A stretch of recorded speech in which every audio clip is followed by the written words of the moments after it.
মুরব্বী আপনার নাম কি? এই আপনাদের এলাকার মানুষ এনে এই এলাকার মানুষ চিনেন ওনাকে? আচ্ছা মুরব্বী আপনার নাম কি? শফিকুল ইসলাম। শফিকুর রহমান। আচ্ছা আপনি কবে গেছেন, হজে না ওমরায় গেছেন?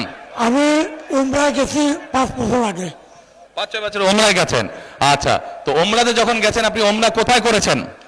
উমরা মদিনায় করেছি। ওমরা তো মদিনায়, ওমরা তো মক্কায় করে। মক্কায়ও করছি, মদিনায় মদিনায় তো হযরত করে জিয়ারত করছি। হ্যাঁ জিয়ারত করেছেন, নবী করিম সাল্লাল্লাহু আলাইহি ওয়াসাল্লামের রওজা মুবারক জিয়ারত করেছেন। হ্যাঁ কিন্তু এই যে তাওয়াফ করেছেন, ওমরা করেছেন কোথায়? কাবায় না? কাবায়। আচ্ছা আপনারা সবাই শুনতে পাচ্ছেন আমার কথা? এবার মন দিয়ে কান দিয়ে শুনবেন। আমি ওনাকে একটা প্রশ্ন করব, দেখি উনি কি বলে। আচ্ছা মুরব্বী বলেন তো আমাকে, এই যে ওদের স্বপ্ন পূরণে পাশে থাকতে পেরে আমরা গর্বিত। কাবায় আপনি গেছেন, আল্লাহর ঘর না ওটা? ওটা তো আল্লাহর ঘর। আচ্ছা ওটার মালিক কে বলেন? আল্লাহ। কিসের মালিক? আল্লাহ। দুনিয়ার মালিক আল্লাহ, কাবার মালিক আল্লাহ। কাবার মালিক আল্লাহ, আল্লাহ। দুনিয়ার মালিক আল্লাহ, আল্লাহ। আমাদের মালিক আল্লাহ। কিসের মালিক? আল্লাহ। আমাদের মালিক আল্লাহ, রিজিকের মালিক আল্লাহ, সবকিছুর মালিক আল্লাহ। ঠিক আছে কথা? কথা ঠিক আছে? তার মানে এই দুনিয়া, এই যে সূর্য, এই যে চাঁদ উঠবে একটু পরে, চাঁদ সূর্য পৃথিবী যাই দেখি আমরা, সকল কিছুর মালিক কে? আল্লাহ রাব্বুল আলামিন হচ্ছে সকল কিছুর মালিক। আমরা কি দেখছি? আমরা দেখছি ওই যে একটা রাজনৈতিক দলের কথা বলেছি, যাদের ভূমিকা আমরা 50 বছর আগে দেখেছি। আমরা দেখছি এদের কিছু কিছু সদস্য আমাদের নিরীহ মা বোনদের বাসায় গিয়ে গিয়ে, মা বোনদের কাছে গিয়ে কিসের টিকিট বিক্রি করছে? টিকিট বিক্রি করছে, জানেন তো? হ্যাঁ 1 মিনিট। আচ্ছা মুরব্বী বলেন তো, এই বেহেশত বা দোজখের মালিক কে? আল্লাহ পরওয়ারদিগার। মুরব্বী বলেছে বেহেশত ও দোজখের মালিকও আল্লাহ তাআলা। আপনারা একমত?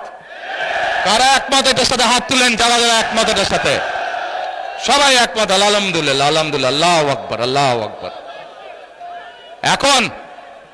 এখন আমার প্রশ্নটা আপনাদের কাছে, যার মালিক একমাত্র আল্লাহ রাব্বুল আলামিন, সেটা দেওয়ার ক্ষমতা মানুষ কি রাখে? তাহলে যে মানুষ কে বলে বেহেশতের মালিক আল্লাহ তাআলা, দোজখের মালিক আল্লাহ তাআলা, কে কোথায় যাবে সেটা সিদ্ধান্ত একমাত্র আল্লাহ তাআলা নেবে। তাহলে যারা গিয়ে বলে যে তাদেরকে ভোট দিলে বেহেশতে যাবে, এটা কি হতে পারে? মুনাফিকি না, এটা রীতিমতন শিরকি শিরকি শিরকি, আল্লাহর সাথে তারা তুলনা করছে। কাজেই 71 সালে তারা তো মানুষ হত্যা করেইছে।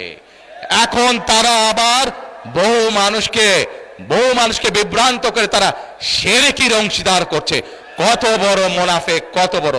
তাহলে চিন্তা করেন, যারা এই ভোটের আগে আপনাদের ধর্মে, আমাদের বাংলাদেশের মানুষের ধর্মীয় অনুভূতিতে আঘাত করে মানুষকে ঠকাচ্ছে, এরা যদি কোনোভাবে, আল্লাহ মাফ করুক আল্লাহ না করুক, কোনোভাবে যদি ক্ষমতায় যেতে পারে, এরা কিভাবে মানুষকে ঠকাবে চিন্তা করেন।